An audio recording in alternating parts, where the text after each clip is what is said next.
Friend, स्वागत है आपका अपने चैनल द स्मार्ट ज्ञान अड्डा में। जी हाँ फ्रेंड, कुछ शिक्षक ट्रांसफ़र चाहते हैं तो कुछ शिक्षक ट्रांसफ़र नहीं चाहते हैं, कुछ शिक्षक राज्यकर्मी का दर्जा चाहते हैं तो कुछ शिक्षक प्रोन्नति चाहते हैं, कुछ दोनों चाहते हैं। जी हाँ फ्रेंड, आने वाले 2 से 3 महीने नियोजित शिक्षकों के लिए काफ़ी महत्वपूर्ण है, क्योंकि ये सारे जो है आपके मन में जो उधेड़ बुन पड़ा हुआ है, आप अपने जगह पर रहेंगे या जगह से कहाँ जाएंगे, किस जगह पर जाएंगे, जिले के किस कोने में जाएंगे, किस विद्यालय में जाएंगे, या आपने परीक्षा दिया है, पास है या फेल है, दिया है या नहीं दिया है, ये सारे बातों को देखते हुए क्या कुछ होने वाला है अगले 2 से 3 महीने में, ये आज के इस अंक में बताया जाएगा। जी हाँ फ्रेंड, बिल्कुल विस्तार पूर्वक। वीडियो थोड़ी लंबी जरूर है, लेकिन आपको एक डिसीजन लेने में, एक निर्णय लेने में एक मील का पत्थर होगी, एक रामबाण सिद्ध होगी। जी हाँ फ्रेंड, इसलिए वीडियो को स्किप नहीं करेंगे, शुरू से लेकर अंत तक देखेंगे। वीडियो को लाइक कर दे, चैनल पर नए हैं या अब तक सब्सक्राइब नहीं किया है तो न पैसा लगता है न खर्चा लगता है, सब्सक्राइब कर दीजिए फ्रेंड, अच्छा लगता है। सीधे चलेंगे अगले स्लाइड पर और आपको शुरुआत क्या कुछ होने वाला है अगले 2 से 3 महीनों में। उनको ये पोस्ट लिखने से पहले ये जानकारी हासिल कर लेना चाहिए था कि चाहे सेंट्रल गवर्नमेंट हो चाहे स्टेट गवर्नमेंट हो, सबने ग्रेड पे की व्यवस्था को खत्म करके, और जो 7वां वेतन आयोग बना था उसमें कोई ग्रेड पे नहीं है। उस ग्रेड पे के आधार पर एक वेतन का मैट्रिक्स तैयार किया गया था। उस मैट्रिक्स के आधार पर सीधे आपको स्लैब दिया जा रहा है, न कि उसमें ग्रेड पे। ये अलग बात है कि ग्रेड पे के साथ ही जोड़ घटा करके उस कैटेगरी में लाया गया है मैट्रिक्स को, लेकिन ग्रेड पे के साथ वेतन दे नहीं है। ये पहले दिमाग में अपने लिख लें।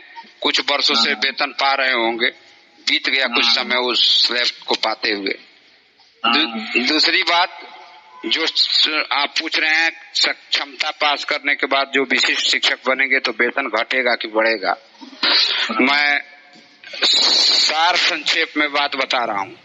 जो लोग 2019 तक 2017 से 2019 में नियोजित शिक्षक के पद पर योगदान किए हैं, उनके मूल वेतन में 6,000 रुपए तक की वृद्धि होगी। जो 19 तक वाले को, जी, जो लोग 2012 से लेकर के 17 के बीच में योगदान किए हैं, उनके मूल वेतन में 2,000 रुपए से लेकर के और 3,500 रुपए तक की वृद्धि हो सकती है। अच्छा। और जो लोग 2003 से लेके और 2006 तक हैं, उनको 300 रुपया से लेकर के 250 रुपया तक की मूल वेतन में वृद्धि हो रही है। ये नियमावली का आधार किसके हिसाब से? जो फिटमेंट फैक्टर है उसको देख करके मैं बोल रहा हूँ। अच्छा अच्छा। और बच गए बीच में 2008 से लेके 2010 वाले, तो उनको भी न्यूनतम 2,000 से 2,100 रुपए की वृद्धि होगी। ठीक है। अब अगर इतना बात समझ गए आप, तो आप ये जान सकते हैं कि 2003, 2004, 2005, 2006 तक के हमारे जो शिक्षक साथी हैं, उनको इससे कहाँ परेशानी हो रही होगी, पहली बात। दूसरा चीज आपने जो पूछा है उसका फिर मैं उत्तर दोहरा रहा हूँ कि विशिष्ट शिक्षक बनने के बाद आप जितना वेतन पा रहे हैं उससे 1 रुपया भी कम वेतन आपका नहीं बनेगा। अच्छा जी। और कुछ आप कह रहे थे? लेकिन 10% जो राशि आपका चले जाएगी कटौती में, इसलिए इनहेंडेड सैलरी कुछ शिक्षकों का कम भी हो जाएगा। तो वो तो अपने पद पर रह सकते हैं। हाँ, रह सकते हैं। कब तक? इसमें इसका कारण मैं आपको बता दूं। हालांकि मैंने आज लिखा भी था अपने पोस्ट में कि मैं अगले पोस्ट में या आरटीओ में खुलासा कर दूंगा, तो बात को गौर से सुनिए और समझने की कोशिश भी कीजिए, ठीक ना? जी जी। सरकार ने अपने नियमावली में ये लिखा था कि हम सक्षमता परीक्षा का 2 बार, 3 बार, 4 बार या 5 बार जो भी लिखा था आयोजन करेंगे, और उस सक्षमता परीक्षा में जो लोग उत्तीर्ण नहीं होंगे उनका फ्यूचर, उनका भविष्य जो है 4 सदस्यीय IAS की कमेटी के ऊपर निर्भर करेगा। हाँ।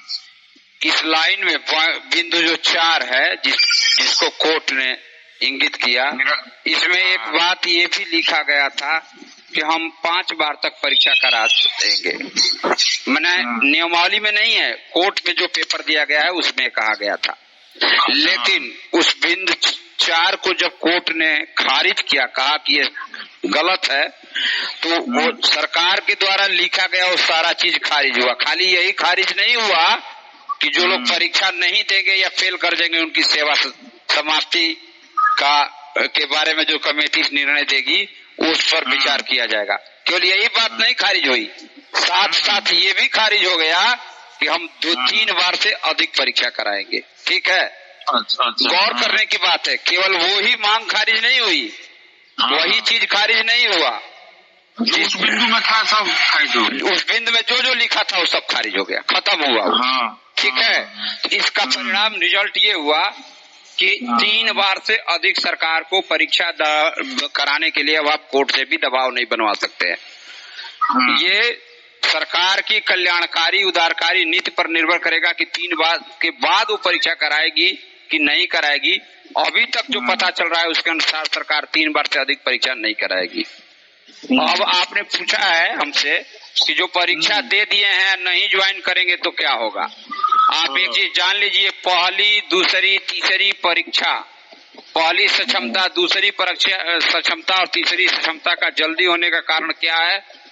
इसका सही और सटीक उत्तर यही है कि अगर आप अपने को ही लीजिए, मान लीजिए आपने प्रथम बार सक्षमता परीक्षा नहीं दिया, दूसरे बार भी आपने नहीं दिया या दिए तो फेल हो गए, या ज्वाइन करने नहीं गए, काउंसलिंग कराने नहीं गए, फिर आप तीसरे बार अभी परीक्षा नहीं हुई है और सरकार का मन है ट्रांसफर करने का, आपको कैसे ट्रांसफर करेगी?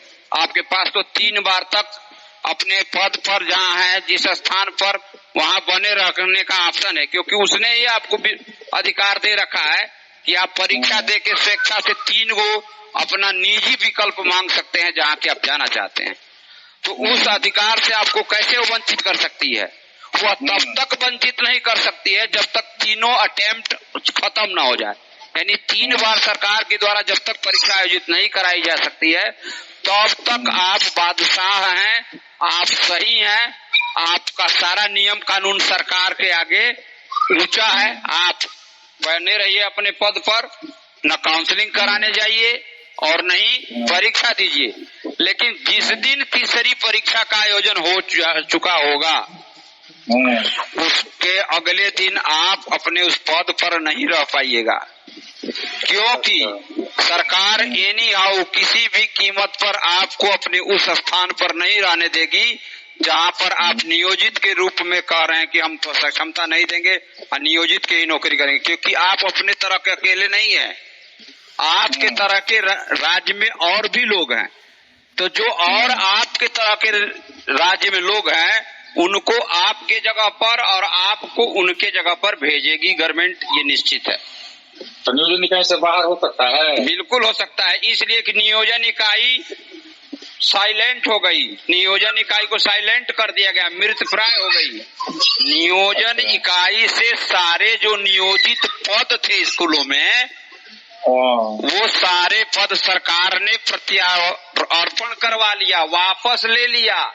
एक में समझिए, जो अधिकार नियोजन इकाई को पंचायती राज व्यवस्था के तहत दिया था सन 1976 का एक्ट का हवाला देकर के, संविधान के 73वें नहीं, सन में गलत बोल रहा हूँ शायद, संविधान का 73वां संशोधन जिसमें पंचायती राज इकाइयों को बढ़ावा देने की बात की गई थी, उसका हवाला देके जो अधिकार दिया गया था कि उनको बलवती हम बनाएंगे, उनको अधिकार देंगे, उसको वापस ले लिया।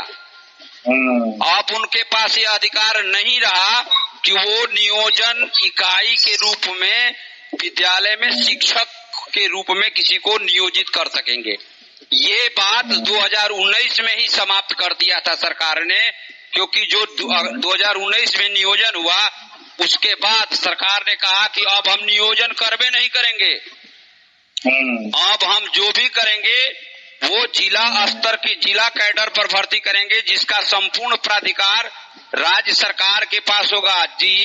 जिले के जिला शिक्षा पदाधिकारी और जिला पदाधिकारी के पास होगा अधिकार, न कि नियोजन इकाई के पास होगा। इसका प्रमाण बता रहा हूं। यदि वह पद नियोजन इकाई के पास रहे होते तो जो अभी 40,000 या कुछ समथिंग का पद निकला है प्रधान शिक्षक प्रधानाध्यापक के रूप में, वह पद सरकार नहीं निकाली होती। उस पद पर भर्ती करने के लिए अधिकार नियोजन इकाई ने विज्ञापन नहीं निकाला है, सरकार ने निकाला है। मतलब कि वही सरकार जो सुप्रीम कोर्ट में कही थी कि हमारे यहाँ रेगुलर माने असिस्टेंट टीचर का पद डाइंग है और अब हमारे यहाँ नियोजित ही रहेंगे, उसी सरकार ने अपना पाला बदल दिया और पाला बदल के अब कह रही है कि अब हम नियोजित भी नहीं रखेंगे, अब हम फिर से नया विद्यालय अध्यापक के नाम पर, विद्यालय अध्यापक नाम से नए बीपीएससी जैसी संस्था से परीक्षा करा करके और उन लोगों को विद्यालय अध्यापक के पद पर रखेंगे। मतलब नियोजित का पद ही नहीं है अब। तो जब पद ही नहीं रहा, नियोजन इकाई का अधिकार ही समाप्त हो गया, तो आप नियोजित के रूप में प्रमोशन की बात कहाँ से सोच रहे हैं? नियोजित प्रभारी प्रधानाध्यापक का पद कहाँ है? अगर आप मांग कर रहे हैं, जो कह रहे हैं कि कोर्ट ने 12वें बिंदु में कहा, तो 12वें बिंदु का बेजा अर्थ आप लगा रहे हैं। कोर्ट ने ये कहा था कि जो अपीली प्राधिकार है उसको आप समाप्त नहीं कर सकते। इसका कानूनी अर्थ ये होता है कि जितने झगड़े फसाद विवाद चल रहे थे उसको जो आप कह रहे हैं कि 6 महीना में निपटा लीजिए, यही ना कोर्ट में लिखा था सरकार ने कि 6 महीने के अंदर उसको निपटा लीजिए, नहीं तो इसको हम समाप्त कर देंगे। 6 महीने के अंदर सारे विवाद खत्म कर लिए जाए, नहीं तो हम समाप्त करेंगे। तो कोर्ट ने कहा कि नहीं, ये संभव नहीं है कि 6 महीने में सब समाप्त हो जाएगा न्यायिक प्रक्रिया। आप उसको तब तक समाप्त नहीं करेंगे या नहीं कर सकते हैं जब तक कि वह सारे वाद समाप्त नहीं हो जाते। जब उससे संबंधित जितने वाद या परिवाद या मुकदमे हैं वो जब खत्म हो जाएंगे तब आप उसको समाप्त कर सकते हैं। हमारी बात क्लियर समझ गए? हाँ, पूरा समझ गए। कि कोर्ट ने ये कहा है, न कि कोर्ट ने ये नहीं कहा है कि जो आपने राजपत्र गजट पत्र बना करके कहा है कि हमारे यहाँ जो 2023 की नियमावली है जिसके अनुसार सारे विद्यालय अध्यापक के पद और उस पर कार्य करने वाले लोगों की सेवा संचालित होगी, उसको कोर्ट ने रद्द नहीं किया है। विशिष्ट शिक्षक जो बनेंगे उनके लिए भी नियमावली 2023 ही काम करेगी। और जो 2006 की नियमावली पर चल रहे हैं, जो 2012 की नियमावली पे चल रहे हैं, जो 17 की नियमावली पे चल रहे हैं, जो अपने आप को नियोजित शेर सिंह कह रहे हैं, उनके लिए भी 2023 की नियमावली ही मान्य होगी। इस गजट में ये लिखा गया है। अच्छा, मतलब 2012 की नियमावली का प्रमोशन और अन्य प्रमोशन जो नेताजी लोग पोस्ट लिख के घुमा रहे हैं उसका कोई मतलब नहीं हुआ, स्वतः शिथिल हो गया। लेकिन फिलहाल सिमरी बख्तियारपुर में प्रमोशन मिला है, इसलिए इस बिंदु पर अगर नहीं मानने वाले के लिए कोई बात नहीं है, ये सिर्फ मिथ्या भाषण है। अगर जो समझ रहा होगा, जो एक अच्छे वकील के पास जाए तो समझ के बढ़िया से आएगा इसको कि इसका क्या मतलब है। आप कितना हो प्रमोशन का लेकर के चल जाइएगा पेपर, सरकार सीधे सीधे कहेगी कि आपको हम नियोजित के रूप में रखे हैं। क्यों? क्योंकि आपके साथ कोर्ट ने हम मर्जी किया है। सुप्रीम कोर्ट ने कहा है कि ठीक है, हम भी रोने के लिए गए थे कि हमारे पास पैसा नहीं है तो हम कम पैसा वाले मजदूर रख के काम करवा रहे हैं, तो कोर्ट ने कहा ठीक है जाओ कराओ। तो उस दया पर नियोजित आप रखे गए हैं। नहीं तो आपके यहाँ शोरगुल हो रहा है, थोड़ा साइलेंट कीजिए, आवाज तेज हो रहा है।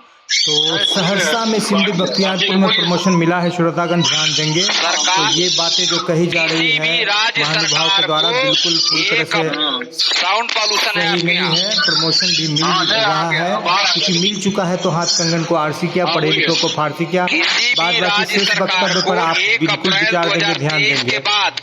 पारा टाइप टीचर को सेवा में रखने का अधिकार नहीं है बिहार सरकार को छोड़ करके। ये बिहार सरकार बहुत शोरगुल है। थोड़ा सा साफ हटिए वहाँ। वो हट गए बहुत हट गए। मैं फिर अपनी बात को दोहरा रहा हूँ, किसी भी राज्य सरकार को 1 अप्रैल 2023 के बाद पारा टीचर को एलिमेंट्री एजुकेशन में रखने का अधिकार नहीं है, सिवाय बिहार को छोड़ करके। तो आप कहिए बिहार को क्यों? तो बिहार को वही कारण है जो SLP 20/2018 में विधवा विलाप करके राज्य सरकार लेकर के आई, जिसके उदारता के चलते नियोजित शिक्षक बिहार में कार्यरत हैं, रखे गए हैं, और कोई तीसरा कारण नहीं है, यही हकीकत है। और जितने भी नियोजित शिक्षक हैं वो सभी पारा टाइप ही टीचर हैं, चाहे वो टेट पास हो, चाहे सीटेट पास हो, चाहे दक्षता पास हो। एक बात और मैं यहाँ पर क्लियर करना चाहूंगा, हमारे दक्षता पास भाइयों को कुछ नेताजी लोग गुमराह कर रहे हैं और अलग अलग दिव्य ज्ञान दे रहे हैं। पहले कहा जाता था तो तीत लगता था, और आज अपने उस बात को उठकेर रहे हैं। यह ध्यान दीजिए कि जो विशिष्ट शिक्षक के पद पर हो रहा है वह नई नियुक्ति नहीं है, इस बात को बड़ी बारीकी से समझ लीजिएगा। ये विशिष्ट शिक्षक के पद पर नया पद स्थापन जरूर हो रहा है, लेकिन नया अपॉइंटमेंट नहीं हो रहा है, क्योंकि ये वही लोग उस पर मर्ज किए जा रहे हैं जो कि नियोजित थे, न कि आम आदमी से उस पर वो आवेदन नहीं लिया गया है। माने खुली भर्ती नहीं है ये केवल उसके लिए भर्ती है जो नियोजित के रूप में कार्य कर रहे थे।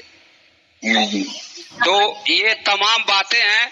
और जो आपका एक और आपने प्रश्न पूछा था कि लोग आपको फोन करके पूछ रहे हैं कि हम क्या करें, फार्म भरें कि न भरें, तो फार्म भरे कि न भरे वो उतने दिन तक ही पूछ पा रहे हैं जितने दिन तक सक्षमता 3 नहीं हो जा रहा है। उसके बाद बोली बंद हो जाएगा, पूछने की भी जरूरत नहीं पड़ेगी, बिना बताए उनको समझ में आ जाएगा कि फार्म नहीं भरे तो उसका घाटा क्या होगा। देखिए, राज्य सरकार अपनी गलती को छुपाने के लिए वो जो गलती कर चुकी है, जो शिक्षक बनने के योग्य नहीं थे उनको शिक्षक बना चुकी है, उस अपनी कमी को छुपाने के लिए सबको एक रूप करना चाहती है। और देखिए, मेरी बात को थोड़ा गौर से सुनिए, 1,87,000 सक्षमता पास किए थे, 50,000 के समथिंग, 50,000 से कुछ कम, 40,000 45,000 के करीब प्रधान शिक्षक बनेंगे जो कि फार्म भरा जा चुका है। तो ये संख्या 2.5 लाख के करीब पहुंचती है। और कुछ नियोजित जो कि BPSC के थ्रू चले गए, BPSC से निकल गए हैं, यानी 3,80,000 में से मान के चलिए कि 3.5 लाख की संख्या चली गई, विद्यालय अध्यापक बन गई। क्यों बन गई? क्योंकि कुछ प्रधान शिक्षक बने, कुछ BPSC के थ्रू बने, कुछ सक्षमता 1,87,000 पास किए, और लाख रोकने के बावजूद भी कम से कम 70 से 80,000 लोग फिर पास करेंगे।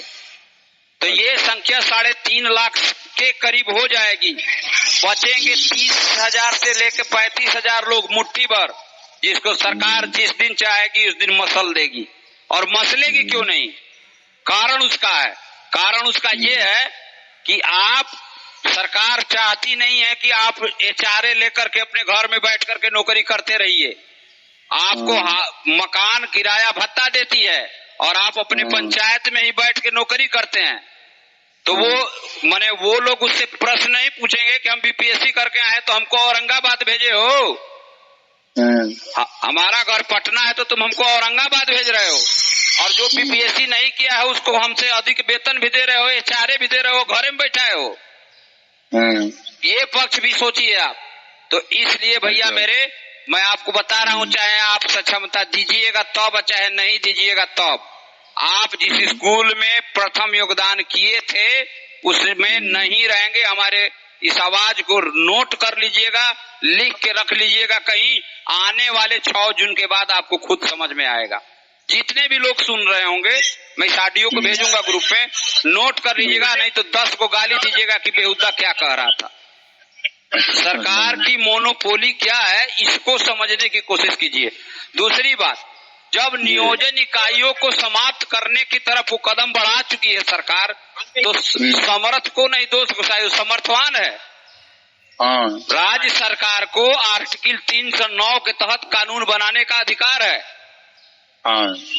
दूसरी चीज, ये जो लोग ख्वाब दिखा रहे हैं, दिव्य ज्ञान दे रहे हैं, और जो कोर्ट के फैसले का गलत विश्लेषण करके बता रहे हैं, लोगों को दिग्भ्रमित कर रहे हैं, उसके पीछे सिर्फ एक ही राज है, और वो राज है कि नेतागिरी और चंदागिरी ये बंद हो जाएगा। क्योंकि मैं आपको नाम रख के बोल के कह रहा हूँ, राजीव सिंह का हश्र क्या हुआ? बर्खास्त हैं। हाँ, अमित विक्रम बहुत चालाक नेता हैं, उनका हस्त क्या हुआ? बर्खास्त हैं। हाँ, बंशीधर ब्रजवासी का हस्त क्या हुआ? बर्खास्त हैं।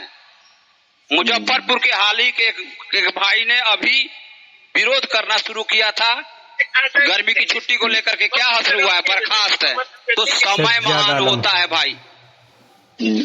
ये आप जितना नियुक्ति और प्रमोशन और 80,000 का एरियर का ख्वाब झूठा दिखा के लोगों का जीवन बर्बाद करने का काम कर रहे हैं, ये तब सही हो जाता जब आप सक्षमता पास कर लेते, उसके बाद कहते कि पीछे मैंने जो काम किया था वो मेरा घाटा लगा है वो मुझे दिया जाए, और आप तब जाके मांग करते कि जब हमारे लेने की बारी आती है तो आप नियमावली बदल देते हैं।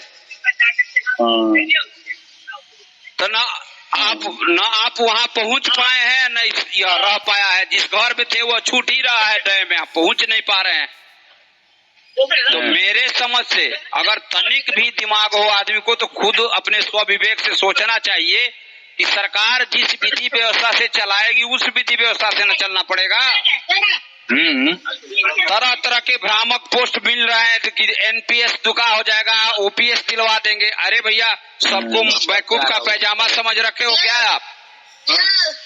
राज्यकर्मी को ही पेंशन की बात है, और राज्यकर्मी वही होता है जिसके वेतन के लिए देखिए साउंड पॉल्यूशन हो रहा है, थोड़ा रुकिए आप। जिसको लेखा संख्या प्राप्त होता है, समझ गए? जिसको प्राण नंबर सब प्राप्त होता है। नियोजित के रूप में आपको क्यों नहीं प्राण नंबर प्राप्त हुआ आज तक? ये जितने दिव्य ज्ञान आज दिए जा रहे हैं, जिस दिन कोर्ट फैसला दिया था उसके दूसरे दिन क्यों नहीं दिए गए? इसलिए कि सारे मनगढ़ंत दिव्य ज्ञान दिए गए हैं। उस कोर्ट के लिखे 2 बिंदु के आर्डर को गलत बताया जा रहा है, गलत रूप में परोसा जा रहा है, उसमें जोड़ घटा करके उसकी व्याख्या की जा रही है। कोर्ट ने ऐसा कुछ नहीं कहा है, समझ गए? कोर्ट ने ऐसा कुछ भी नहीं कहा है। कोर्ट ने सिर्फ यही कहा है कि जो आपका अपीली प्राधिकार आप खत्म करना चाह रहे थे, बिना मुकदमा हल हुए अपीली प्राधिकार खत्म कर, उसको आप खत्म नहीं कर सकते। वो आप जब तक खत्म नहीं हो जाएंगे सारे उससे संबंधित मामले, तब तक आपको रखना पड़ेगा। एक और बात, कोर्ट में जो मुकदमा हुआ उसमें कोर्ट के सामने ये कहा गया कि सक्षमता परीक्षा जो हो रही है, उस सक्षमता परीक्षा विशिष्ट शिक्षक या राज्यकर्मी बनाने के लिए हो रही है। गौर करिएगा, तो कोर्ट ने इस सक्षमता परीक्षा को रोका नहीं, मतलब ये साबित करता है कि राज्यकर्मी बनने के लिए सरकार ने जो पैमाना तय किया है उसको कोर्ट ने रोका नहीं। यानी आपको राज्यकर्मी बनने के लिए सक्षमता परीक्षा या जो भी वो परीक्षा आयोजित करेगी वो आपको देना पड़ेगा, न कि आपको जिंदाबाद मुर्दाबाद कर देने से और पुराना अलजेब्रा का फार्मूला लगाने पर नहीं मिल जाएगा कि 1500 पे थे तो 45,000 आ गए जिंदाबाद करते करते। वो भूल जाइए सपना। जिस दिन सरकार उंगली टेढ़ी कर देगी, दया वाली बात खत्म हो जाएगी, उस दिन एक समाप्त हो जाएगा कैडर ही नियोजन। तो इसलिए हाथ जोड़ के सबसे यही प्रार्थना है कि आप अपने स्वविवेक का प्रयोग कीजिए। शिक्षक हैं तो जरूर इतना ज्ञान होगा, निश्चित तौर पर ज्ञान होगा। जिस एनसीटी के नियम की आज दुहाई दे रहे हैं लोग, ये कहिए से नियम है। दक्षता परीक्षा जो भाई पास किए हैं, समझ गए? वो दक्षता परीक्षा नई नियुक्ति के लिए नहीं है, सत्य बात है। नए पद पर प्रमोशन के लिए भी नहीं है, क्योंकि आप दक्ष हुए 1 से 5 में और प्रमोशन मांगेंगे 6 से 8 में, आपको कैसे मिलेगा? मूर्ख बना रहे हैं लोगों को। तो इसलिए डरने की जरूरत नहीं है। जो दक्षता पास हो वो भी, जो सीटेट पास हो वो भी, सारे लोग सक्षमता पास करके विशिष्ट शिक्षक बन जाए, इसी में उनका कल्याण है, उनके बाल बच्चे की रोजी रोटी है, जहाँ तक मुझे समझ में आ रहा है। हाँ, अब आप और कुछ पूछना चाहते हैं तो बताएं, अन्यथा हम इस ऑडियो को भेज देंगे आपको, अपने साथियों को भी भेज दीजिएगा। नहीं, ठीक है, समझ गए सारा। ठीक है, पुनः जरूरत के अनुसार बात होगी। धन्यवाद। ठीक हो। तो इस तरह से आपने देखा फ्रेंड कि कुछ बातें कही गई, लेकिन प्रमोशन के बिंदु पर गलत व्याख्या किया गया है, क्योंकि सहरसा के सिमरी बख्तियारपुर में प्रमोशन मिला है शिक्षकों को। अब देखने वाली बात यह होगी कि उस प्रमोशन को सरकार वैध ठहराती है कि फिर रोक लगा देती। कई बार ऐसा भी होता है कि 6 महीने पैसे लेने के बाद भी प्रमोशन रद्द हो जाता है। शेष सभी बिंदुओं पर आप खुद एक विवेकशील शिक्षक है, क्योंकि लंबी चौड़ी व्याख्या दी गई है, तो इस वीडियो को ज़्यादा लंबा नहीं करते हुए फिर अगले अंक में इससे संबंधित बिंदुओं पर विमर्श किया जाएगा। वीडियो पसंद आया तो लाइक कर दे, चैनल पर नए हैं आप तक सब्सक्राइब नहीं किया तो सब्सक्राइब कर ले। स्मार्ट ज्ञान अड्डा आपका अपना चैनल साथी जो आपके जरूर कामना करता है।